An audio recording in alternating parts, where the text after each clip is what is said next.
অবিলম্বে রামকৃষ্ণ সেতু রিপেয়ারিং করতে হবে এবং বিকল্প সেতুর ব্যবস্থা রাজ্য সরকারকে করতে হবে। এ ব্যাপারে রাজ্য সরকারের কোন রকম আমরা মানছি না, মানব না।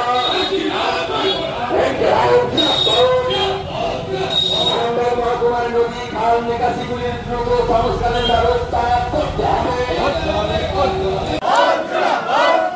মহকুমার কৃষকদের দাবিতে আজকে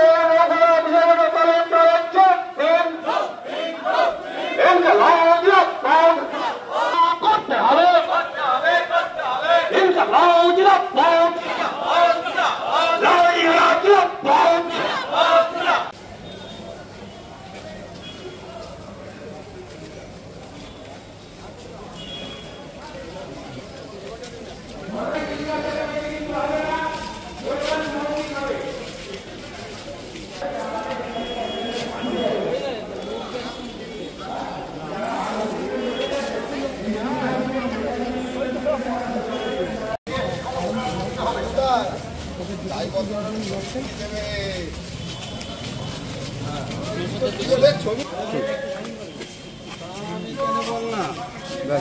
আমি সেটা শুনেছি।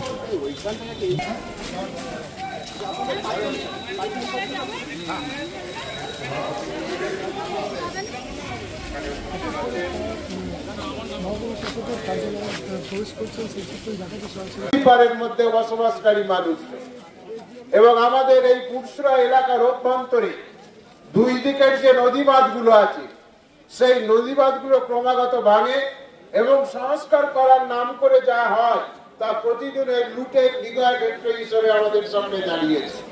আমরা পুরসুরা থানার মানুষ, আমরা আমাদের পুরসুরা থানার অভ্যন্তরে যে নিকাশি খালগুলো আছে, যে খালগুলো হচ্ছে আমাদের পুরসুরা থানার চাষবাসের মূল উৎস এবং যার জলকে ব্যবহার করে আমাদের পুরসুরা থানার এক সময়ের যে এক ফসলি জমি ছিল সেই জমিগুলোকে আমরা 3 ফসলিতে রূপান্তরিত করতে সক্ষম হয়েছিলাম।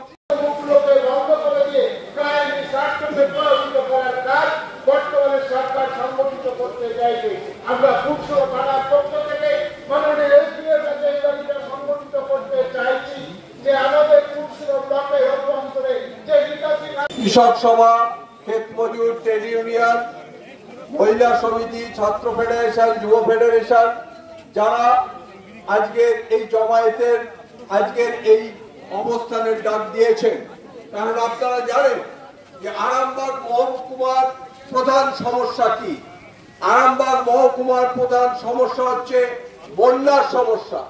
আরামবাগ মহকুমার প্রধান সমস্যা আমাদের এই জেলার যে দীর্ঘদিন ধরে যে অবহেলিত ভাবে এখানকার সমস্ত নদী নালাগুলো আছে, যেগুলো দীর্ঘদিন এই সরকার, বর্তমান যে সরকার, সেই সরকারের অবহেলায় সেই নদীগুলো মজে গেছে, সেই নদীগুলো সমস্ত দিগ্ভ্রান্ত হয়েছে। যারা বিজেপির প্রতিনিধিত্ব করছেন তাদের তো বিরাট বড় গভর্নমেন্ট রয়েছে, শক্তিধর পুরুষ রয়েছে, তারা কি করতে আছে? তারা এই এলাকার মানুষের জন্য কি সাহায্য কেন্দ্রীয় সরকারের পক্ষ থেকে নিয়ে এসছে মানুষের সামনে বলুক, মানুষের সামনে তারা জবাব দিক। মানুষের সামনে জবাব না দিয়ে খালি হিন্দু মুসলমান করার কাজ তারা করে যাবে, আর মানুষ তাদেরকে ছেড়ে কথা বলবে, এটা কখনো হতে পারে না। আমরা বলতে চাই আজকে তারা কি করছে, মানুষের জীবন